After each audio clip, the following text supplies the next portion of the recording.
So kamusta sa inyo? So dito tayo ngayon sa customer natin. So kahit na bumabagyo, so signal number 4 ngayon dito sa Laguna sa Los Baños. So nag-service pa rin tayo ng machine. So ito yung machine na yung ginagawa natin. Yan, pakita ko lang sa inyo mga boss. Yan. So ito siya.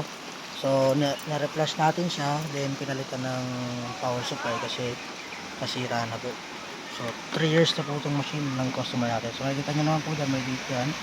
So March 16, 2021. So yung reference number niya. So yan yung loob niya. Then ito yung power supply na pinalit natin. So nilagay na lang natin siya sa loob kasi, ay sa labas kasi masikip na dun sa loob kasi maliit lang yung dating power supply. Ito mas maliit.